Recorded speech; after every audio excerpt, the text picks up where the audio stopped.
Hi everybody and welcome back to the Kidney Coach YouTube channel. I am joined today by the beautiful Emily Carhill. If you've not met Emily before, she's a registered nurse, naturopath, and she's the only qualified Beat Kidney Disease or the Kidney Disease Solution consultant or naturopath on top of Duncan and I who wrote the program. So she does a lot of consulting for us. She writes a lot about blogs and Facebook pages or posts. And if you have emailed us in about any of your Kygenesis supplements, it's probably Emily that's gotten back to you. So Emily works in a big cardiovascular unit in Melbourne, Australia here. So she's very well versed in that, but she has a special interest also in oncology. And if you are following the Beat Kidney Disease Solution, you can always book in with Emily as well and have a consult if you want to just refine your program and those sort of things. And I never introduced myself, but I'm Fiona Chin. I am co-founder of the Kidney Disease Solution and Kygenesis, and also a fully qualified naturopath with a special interest in autoimmune diseases and, of course, kidney disease. So one of the things that we actually get a lot of requests for and that we wanted to talk about today is case studies, because Emily and I are practicing naturopaths and we see people with kidney disease. It's something we're working with all the time. And we have heaps of testimonials and case studies up on our website. And if you go to our Facebook page, and I think it's reviews at the top, you'll see people's sort of stuff. But it's their quick sort of snap bites of what's happening for people and changes in their blood units and eGFR levels and things like that. But I thought today it might be really useful if we delved into a case study from our community, and we'll use a fake name to protect this person. We're going to call her Rebecca. I think we decided on, didn't we, Emily? So we'll refer to her on in this video as Rebecca. But we thought we'd take you through a case study of before and after, and her blood levels and what happened and what she was taking to get different results and change. And this is someone that was, I'm assuming, was doing the Kidney Disease Solution, Emily, that you worked with to refine and tinker the program to get better results. Cool. Yeah. So why don't we start with, why don't you give me a background about Rebecca's age, why she initially reached out for a consult and what was going on, and then we'll go from there. Great. So Rebecca is 63 years old. She was diagnosed with type 2 diabetes in 1997, initially diet-controlled diabetes, and then in 2010 ended up on, had really high blood sugars, ended up on medication and then insulin.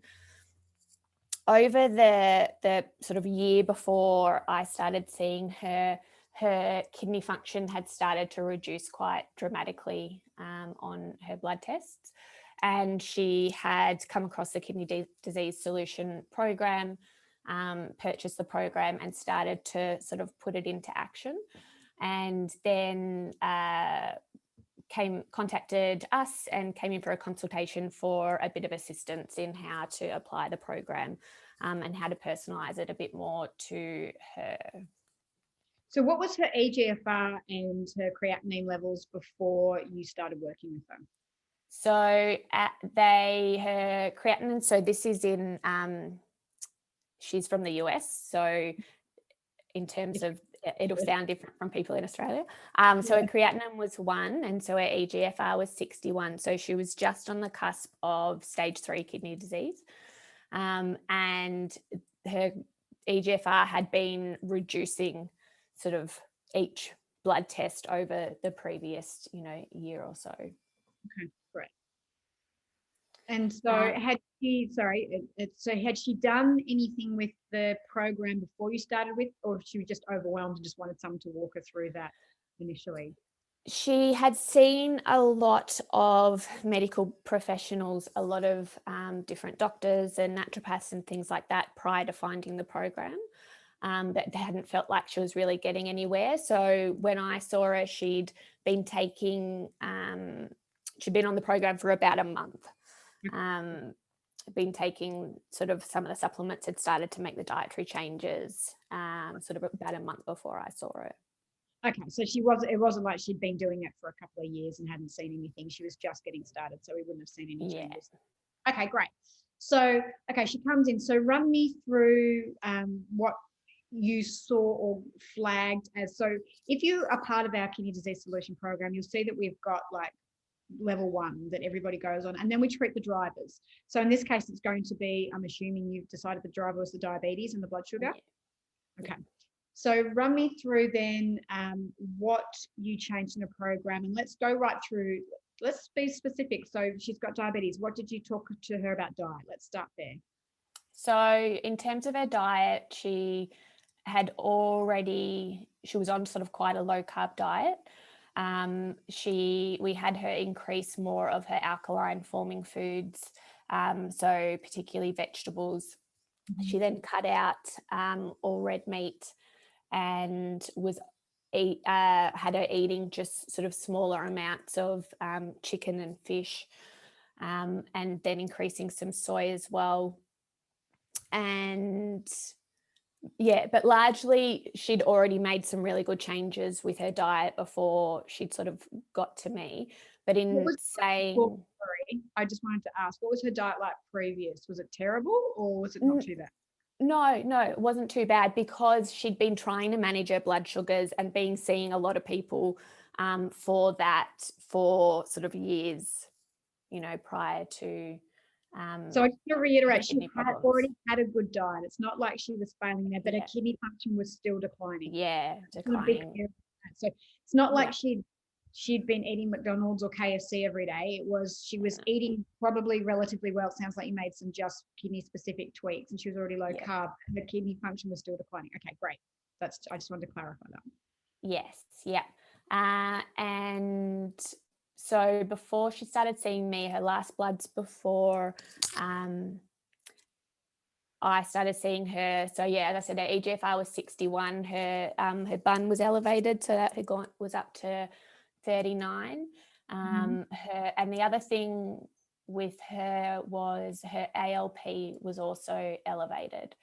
So ALP is often looked at as a marker of liver function, and that is one of the things that it can give us a bit of an idea of, but it's often elevated in people with kidney disease, and it's not to do with their liver, it's to do with your bones.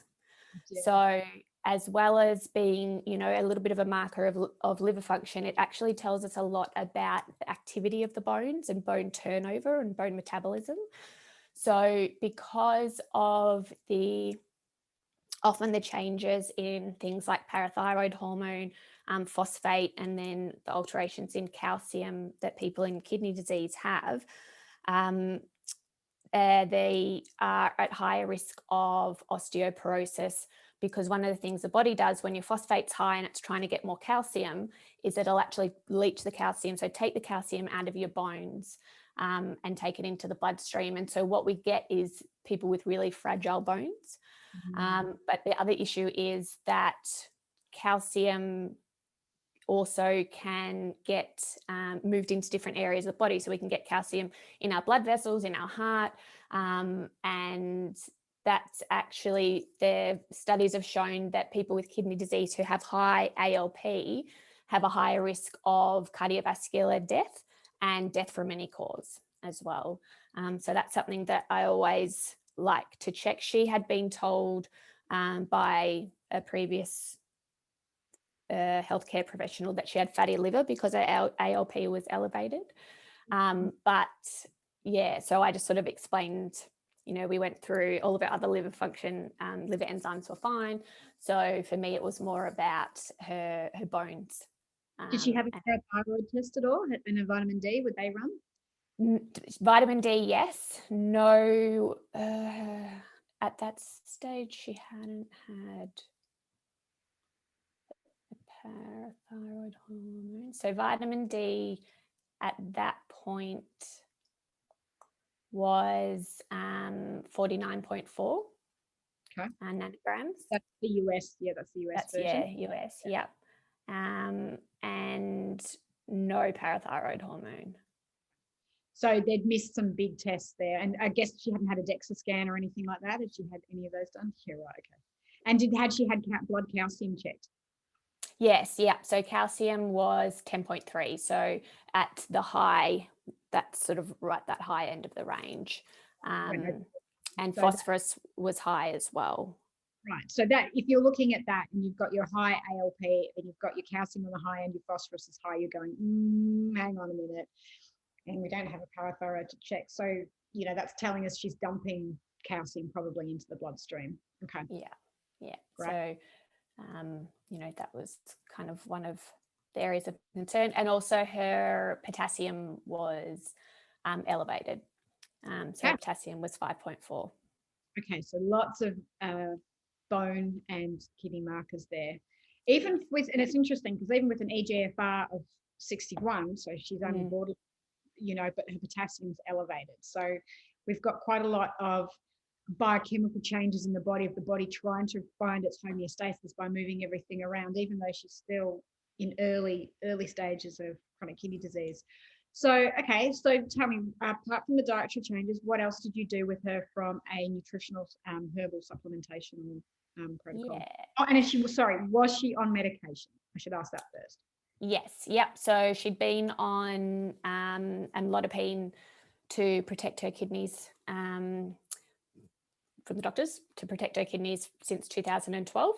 She was on insulin and also some glimepiride and metoprolol because she'd had episodes of high heart rate. Okay. So they'd all been the same meds since sort of 2010, 2012, not many changes. And have you ever looked at that heart rate being related to like changes in her electrolyte levels like potassium and all of those sort of things? Not sure. Okay. I'll be cool. Yeah. Yeah. And so before she came to see me, she'd already started to, as I said, implement parts of the program. So she'd started to take some of the herbs and the nutrients from phase one. From phase one. Yep. So she was taking some astragalus and lipoic acid and vitamin C.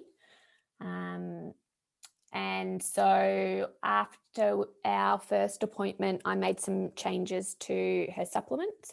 So I increased the dose of her astragalus. I added in some of the other herbs, so Donshed, Romania, added in Cotinopsis because that's particularly good for blood sugar control as well.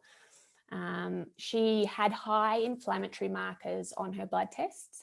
And CRP and ESR? Yeah, CRP and ESR. And she also had seen an integrative doctor prior to seeing me who'd run, quite a number of blood tests and had checked her TGF beta 1 and that was quite elevated as well. So I put her on some curcumin, particularly to help with the inflammation in the TGF beta 1. Increased how much lipoic acid she was having, added in some CoQ10, started her on our kidney tea recipe, and also started her on some herbs and nutrients for blood sugar. Great. What dosage of the alpha lipoic, because that would be one of the major ones I'd be thinking of too. What dosage did you put her on of that? I put her on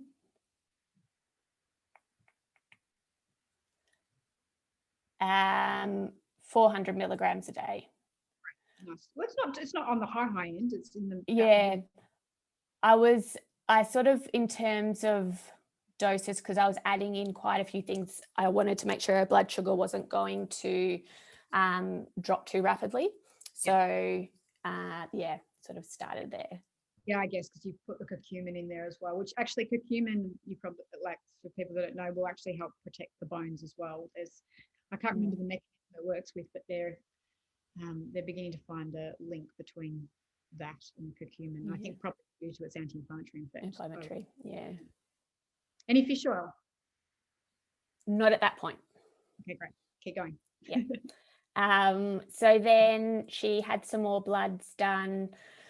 And at this point, her blood urea nitrogen had normalized. So it had come back into normal range. So it had dropped down to 23. Her eGFR had gone from 61 to 74. Right. Her potassium had come back to normal. Her ALP had dropped. It was still high, but it was reducing. And her creatinine had dropped as well, obviously, because her eGFR had increased. What What time period was it between starting supplements and having that second test? That was only a month. Wow. So 4 weeks of taking the new supplements, and Yeah. she had a jump of what, 61 to 74. So that's impressive, and especially for those big markers to come down, the creatinine, and to normalize so quickly. That's fantastic. Okay, she must have been thrilled. Yes, yep, she was very happy there. So at that point, the main changes I made were we still needed to get better control over her blood sugar. So what were they doing in that? It's obviously still elevated. Yeah, still elevated. So her fasting glucose had dropped from 194 to 129. And because you're using US ranges, what do you want it to be? No, that's okay. I know so 65 to 99 is considered normal range. You said 112 or 125? 129.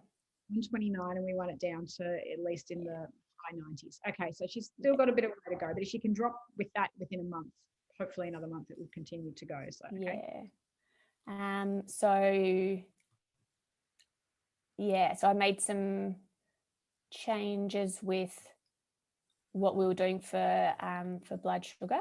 Also, she hadn't been really doing any exercise, and that was something. Very important. Blood sugar. Yeah, that's right. And that was something that she was aware from, she was already aware of, but we did speak about in the first appointment as well. And it was an area that she knew she needed to work on. Where she lives, it was, I think, just coming out of winter at that point. So it had been through winter. And so because it was cold, she hadn't been going out and really doing any exercise. So one of the things that we spoke about, as well as trying to get into some walking or something like that, was doing some exercises that were going to be using her large muscle groups. So muscle uses up a lot of glucose. And if we want to improve the cell's sensitivity to insulin, working large muscle groups can help with that as well. It was a bit difficult for her because she'd had a really bad truck accident in, I think it was around 97, where basically one of her legs and foot were completely crushed. So she had a lot of metal and fusion, like rods and things like that in her feet and her legs. So exercise was a little bit more tricky for her. Would you also be thinking like large muscle groups and weight bearing exercise because of the bone fragility? Yeah, exactly. Okay. So what type of exercise? So just so people know, like large muscle groups and things like that, and because she's got potentially osteoporosis, osteopenia, wherever she'd be, probably osteoporosis with those initial tests you said, what type of exercise would you recommend in a case like that?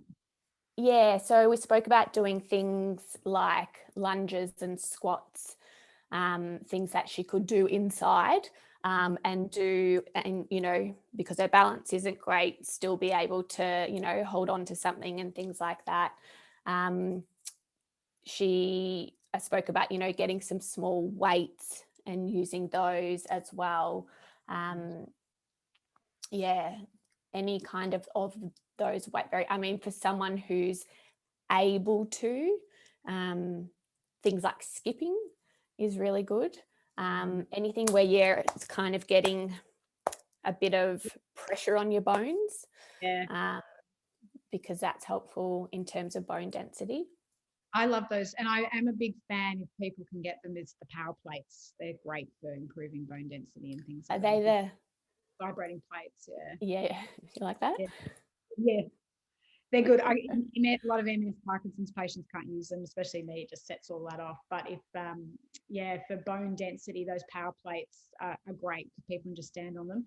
If you decide to get one for your own home, they're so powerful that you have to make sure that you're on concrete based. If you're on stumps or anything like that, they can move your foundation. So just be careful with that. I've had a patient where they got a really good one, but their house just wasn't on a concrete base. It was on a stumps, and it moved the foundation. So just be careful. But they're great. Mini rebounders too. You can get them often just out on the trash, those little trampolines, and you can just bounce on them and hang on to something. They're great for just getting shock through the feet, like Emily was mentioning, and skipping is a tough exercise. Not everybody. You think as a kid you can skip, but boy, as you get older, I can't skip anymore with the MS. But skipping's fantastic and such a great cardiovascular workout if you can mount it and manage it. Yeah, that's it. And the other thing we spoke about was trying to bring her dinner a bit earlier. So she was for her. Was that why you wanted to do trying to get a fasting window. She worked all day, and then so we'd get home quite late and then start to make dinner. So she wasn't eating till about sort of 7:30, 8 o'clock. And so both to get a larger fasting window, and also because our body deals with glucose and insulin differently at different times of the day, and later in the evening we're less able to make insulin, and our cells don't listen to insulin as well. So trying to bring her dinner a bit earlier will just help her body as well in dealing with her blood sugar levels. Brilliant. Okay. So when you said you made changes to her supplements with blood sugar, what did you give her for that? Yes, I put her on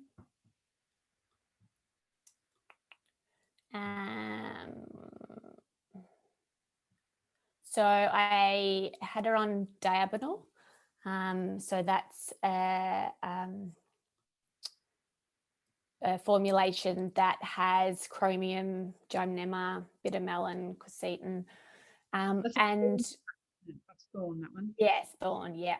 And the other thing I added in here, and this is something that I wouldn't use with everyone necessarily, but I did with her, is I added in some berberine. And what made you decide to add berberine for her and not others? So for me, it would depend on someone's kidney function. So someone's kidney function was quite low, I probably wouldn't feel comfortable in using berberine, just because it can add extra stress to the kidneys.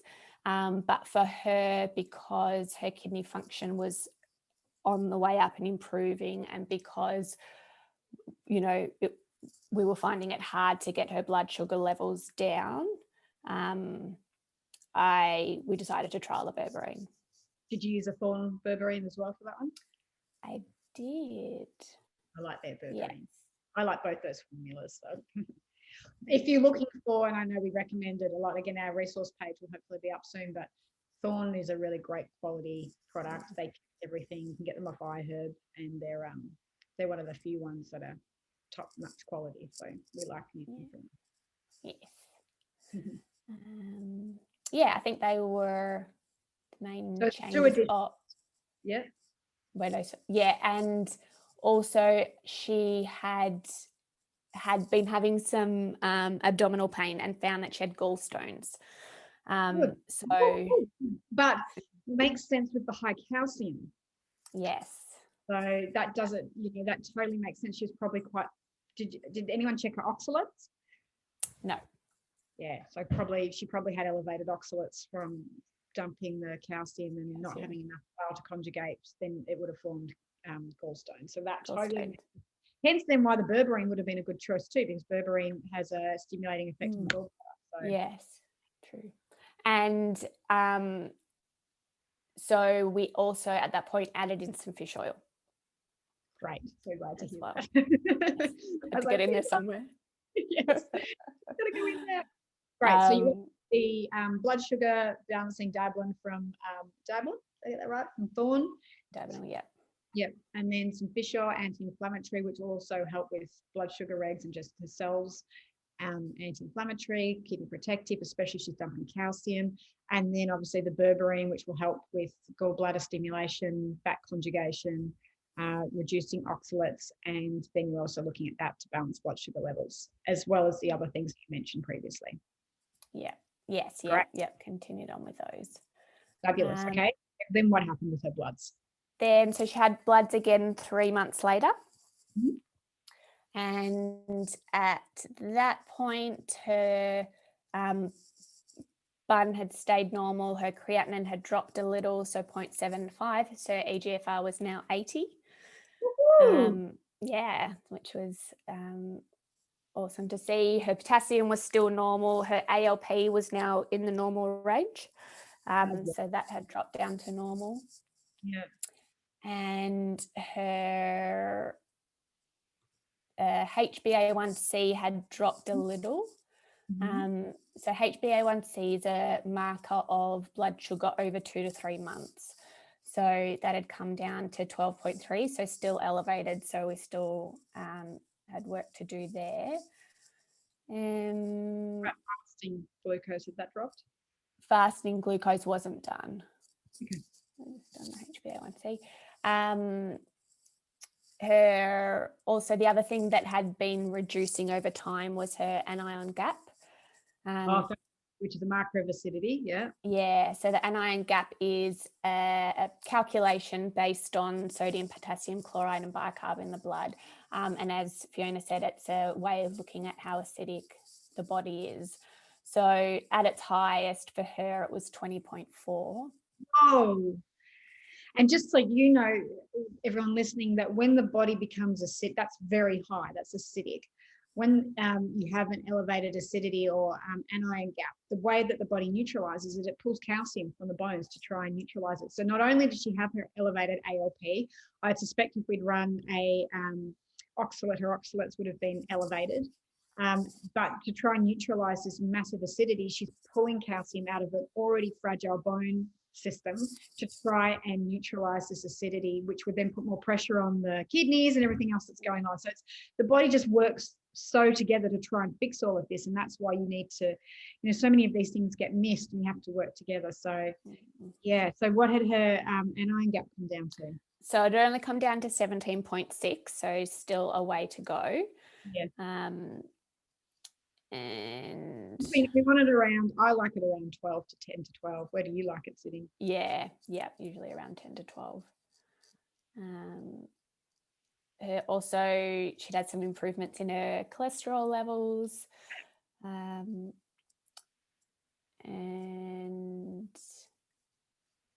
that was pretty much it from those bloods. How was she feeling in herself from when she first saw you? So it's 4 months now you've been working with her. What changes she had in her symptoms? So she was feeling, she had better energy. She just started exercising, was sleeping well, generally felt like didn't feel unwell in any way, basically. Yeah. And she was previous to that? Just, sort of a bit lethargic. She didn't have, and she also, the other thing that she was no longer getting is she'd noticed before she'd sort of started the program that her urine was quite frothy, which is a sign of having high protein. That had all completely resolved. And her blood pressure had improved as well. Right. So you said she's 61, right? 63. 63. She must have been thrilled. Yes. Yeah. At that, and what did I do then? I made a couple of changes with her supplements, looking at blood sugar. Again, I just wasn't, I felt like that we needed to do a little bit more in that area. And then the only other change that I made at that point was because she was nearly out of her supply of supplements, it was to swap her over onto the Kygenesis supplements so that she was able to take less supplements for one, because she was on quite a few. And obviously so that I then knew the quality of what she was having. Yeah, great. And so what did you change with her blood sugar? I actually prescribed her some supplements from Australia, so the ones that I use here for blood sugar. So changed her onto called Metabol Complex, which has got some herbs to help with blood sugar. I put her on a straight Gymnema. And the other thing as well, at that point when we were discussing her blood sugar levels, was that typically for her blood sugar was actually highest in the morning. Yeah. Okay. So, which generally because you've been fasting overnight, your blood sugar, shouldn't be at its highest point in the morning. It should definitely be lower. So because that can,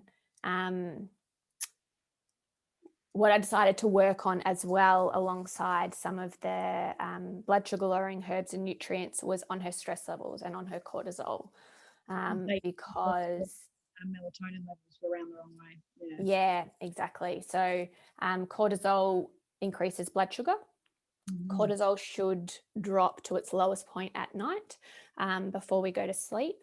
But for her, I wondered whether she was actually having a spike of cortisol at night, putting up her blood sugar, which was then also, affecting the control of it throughout the day. Yeah, that makes total sense. And did you think she was stressed? Is that something you got from her as a person? Yeah, she was stressed. She was very busy. She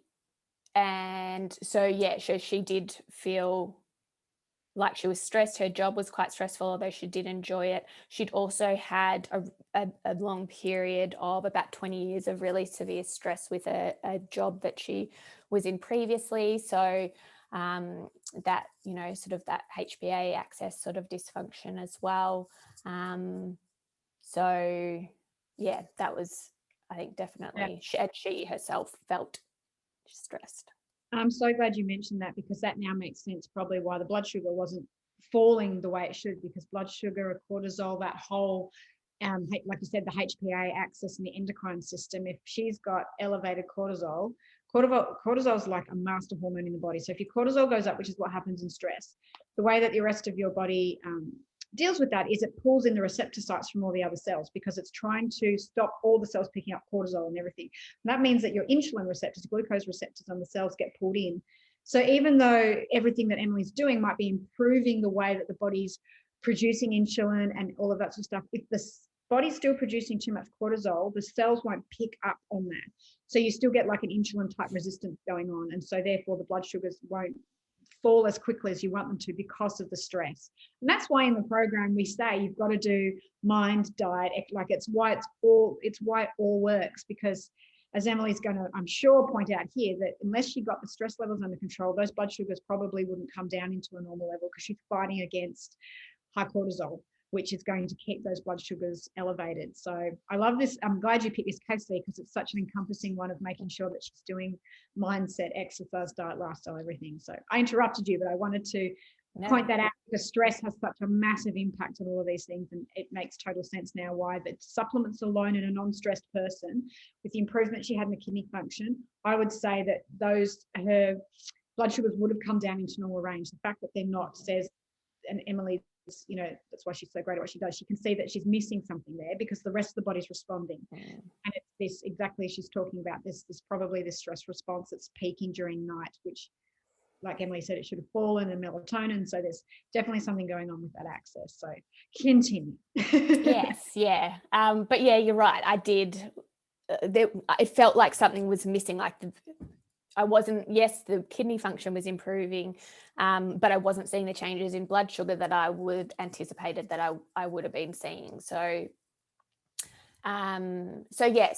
popped her on supplement that adds herbs that are known as adaptogens, so help the body deal with stress better, help to lower cortisol, help to balance out that hypothalamic pituitary adrenal axis, and also spoke about stress relieving activities. So exercise was one thing that she was trying to increase to help with that. She did have a practice of praying, so either in the morning or in the afternoon, and that was sort of her meditation time. But we spoke, a bit more about the effect of stress on the body and, trying to work on reducing the stresses that she had control over. And so that was our last appointment. So we are waiting to see when she has her next blood tests and get a bit of an idea of how things are going. She had email contact with her and her blood sugars were decreasing. Hopefully we're in the right direction. And that's such a great case study, as I mentioned before. And what I want to reiterate, which is what Emily's done, is she's worked on the whole person. So you go and see a nephrologist and they've just put her on, I can't remember what drug that you said it was, to protect the kidneys, and then seeing probably an endocrinologist to work on blood sugar. But interestingly, her blood sugars probably never came down and reacted the way it was because she was stressed. And so no one, by the sounds of it, had tackled that with her, because that was a conversation you had later on. It sounded like she was aware of her stress, but she wasn't actively doing anything for it. The fact that she was so highly acidic, and that I would say her oxalate levels were up, and that people were saying that was a liver issue, which was actually due to kidneys and calcium dumping, which is part of then having high anion gaps. People tend to, or practitioners tend to, treat symptoms and compartmentalize stuff. If we take a step back and we look at the bigger picture, we go, well, stress is a massive driver here for her. That would have been one of the bigger drivers. We know the blood sugar was the driver into the kidneys, but we then also know that there's this massive calcium dumping going on because she was so acidic and she was inflammatory. So you can't just go in and treat one thing. You have to have this holistic point of view of, with improving kidney function, you have to get the blood sugars under control. You have to get the anion gap and the acidity under control. And then really the crux of this woman, I'm going to suggest, and probably one of the massive drivers, was stress. It's probably one of the reasons the blood sugar came up in the first place, that then snowballed into the fact that she had kidney disease in the first place. Now, Emily said she had 25 years of a stressful, 21 years of a very stressful job, something like that. That's a long time to have elevated cortisol. Of course, your body is going to adjust and change the way that it's functioning and down-regulating its insulin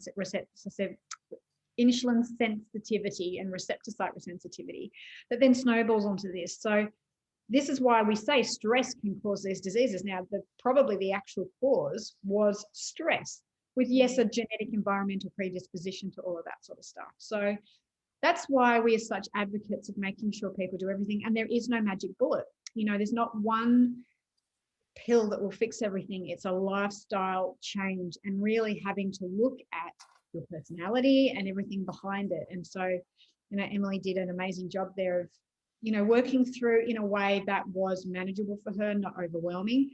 And I like that you didn't, you left the stress to the last part, which was probably the biggest driver. But if you do that too early and she hasn't seen the other changes, people can be a little bit less on board. So you have to pick the area you do it. But that's only 3 consults over 4 or 5 months you've been working with that, and her eGFR has gone from 61 to 80. To 80, yeah. To 80. So she's gone out of borderline up back into normal. Basically, that's deemed as a fairly normal kidney function. The kidneys actually don't look like they were the issue at all. The kidneys were a response to the elevated calcium, acidity, and blood sugar levels.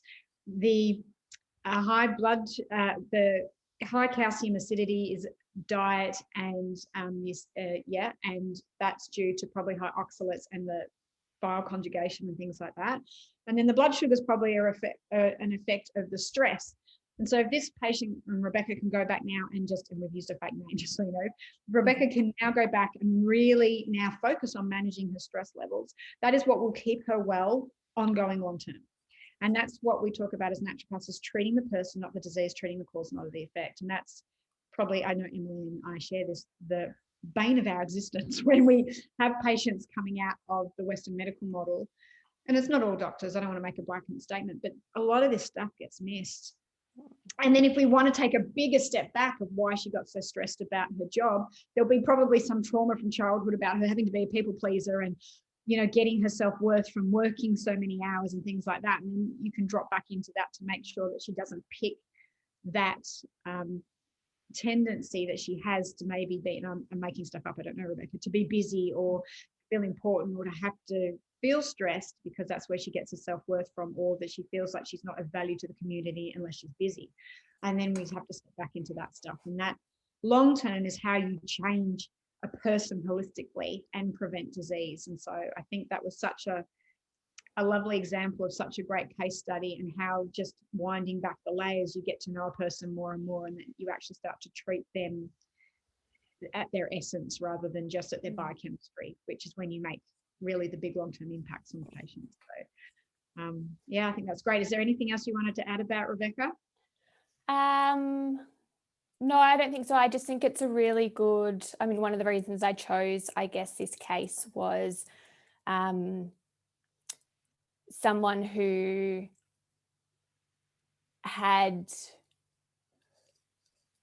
you know, had a family history of kidney disease and diabetes and brother on dialysis, so was really aware of, you know, what can happen with kidney disease, and really wanted to get on top of it as things were sliding rather than when things had gotten, you know, really bad. So, you know, I think it's just a good reminder, and to be your own advocate for your health. Like, she'd seen a lot of specialists, a lot of health practitioners trying to find the right approach for her.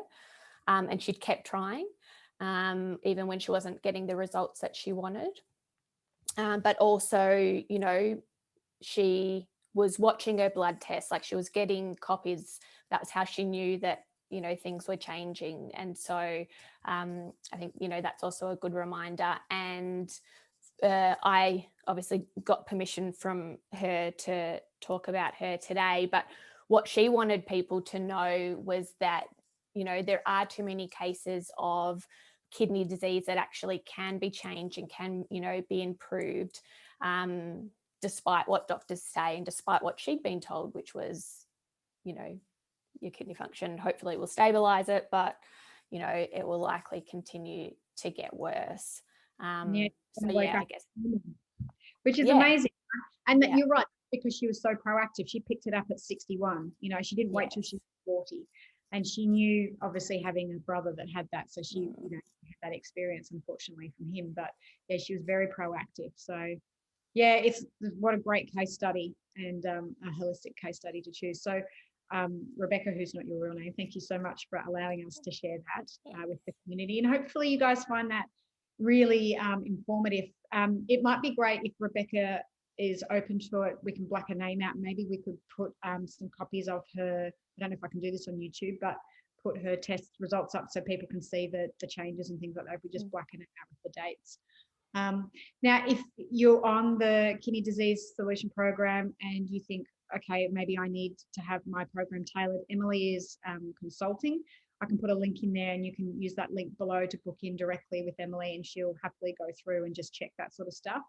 And again, I just want to reiterate, if that's not something you want to do, which is totally fine, and you are following the program, to make sure that you're doing all of it. I know we find a lot of people do the diet and take some of the supplements, but you know, in this case, it really was Rebecca had to exercise. Rebecca had to really look at her stress levels. She had to make sure the alkaline stuff was working. And there was some stuff there in the tests that really were misinterpreted and hadn't been put in that box properly about looking at just what was happening with her bones and calcium and things like that. So, I mean, potentially too, you prevented her from breaking bones, especially if she had all that plate surgery and things like that. If she'd continued to dump calcium like that, you know, she was someone that going on to just, if she knocked herself on the door, she could have broken an arm. So, you know, there's so much amazing prevention that you did there with her, Emily. So, yeah, so if you want some extra help, link to book in with Emily is below. And if you're not following the kidney disease solution, you can head over to our website, www.kidneycoach.com. And there's some great free downloads there. If you head to our article page, Emily and I are writing blogs on there all the time. We're laughing at how long it takes us to write a blog. So Emily and I put a lot of effort into those. They're a good, well, I know for me, it can be 2 days of solid work of just researching and writing and making sure I make sense when I post a blog. And I know, I'm sure it's the same for Emily and amongst us seeing patients and doing everything else, because we want to give you guys great free information, even if you're not on our program. That's why we do these videos and all those sort of things to educate you. So hopefully you found this useful. If you have, make sure you give us a like, hit the subscribe button, then you'll know anytime that we send out a new video. And if you want to know more, have any questions, or if you want us to make any specific videos about any specific topics, make sure you put in a comment below and we'll make sure that we address that at some stage for you guys. Emily, thanks again for sharing your amazing knowledge. And again, I want to say very special thank you to Rebecca, who's, I know you're not your real name, but thank you for sharing and allowing us to do that story with us. It might be great next time you speak to Rebecca to see if she would jump on a video with us, and maybe we could just do a 3-way video with her if she was open for it, and she could just give us a final update. Hopefully it's a final update of how she's going with the stroke levels and how everything has gone for her. If she would be interested, I'd love to have her on, because I'm sure other people would love to actually hear it from the horse's mouth as well. So if you want to ask her that, Emily, that'd be great. Perfect. All right, guys, until next time, thank you. And yeah, remember to subscribe, and we'll see you next time we put out a video. Thanks, Emily. Bye. Bye.